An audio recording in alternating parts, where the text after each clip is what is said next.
Bismillahirrahmanirrahim. Ve başa mezana gitti seyde yekta. Em qasi dünya ilfira almani selamı koştada tşin. Ecerna o hab gerna em tettelebi beli zamana. Benere ev Çetin Türk. Ala Haydar Çetin Türk. Ya sen biraz da mütevaziyesin. Yarı Kürdi, yarı Türkçe. Şey diyelim, siz de Kürtçe öğrenin. Niye biz sizin dilinize, ben Farsça konuşuyorum, Arapça konuşuyorum, Türkçe konuşuyorum, Kürtçe, 6-7 dil, Almanca. Siz de bizim dilimizi öğrenin.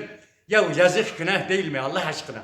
Yani sen nasıl kendini böyle kandırabiliyorsun ki li yuhenni üke diyorsun. Eyyühen Nazım. 10. beytinde 11. beytinde ya li yehni ike müncidi aç. Sen niye mavarada kaçıyorsun lisanul arabi şey diyorsun. Sen hala li yehni ike Araplar diyorlar takulul arabu müncidi aç bak mesela ders veriyorum.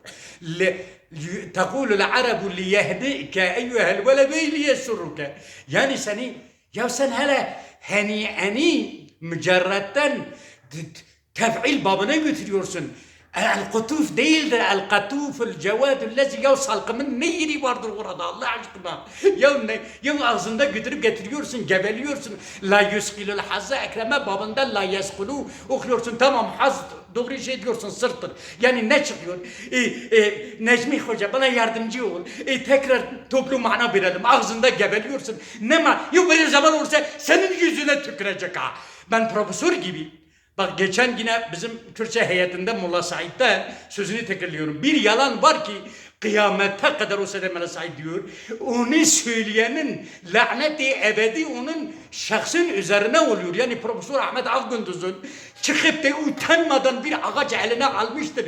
Ya babası bilmem Mirza Efendi şu tarihte Osmanlı'da bilmem Nakabetul Eşraf var deyip Nakibul Eşraf böyle bir yalanla ya eşki meşke vuruyorsun. Ya hala o iftira ediyor Bediüzzaman'a, Said-i Kürdi'yi, Üstad Bediüzzaman'a çok diyor. Ya siz kitaplarınızı talan ediyorsunuz.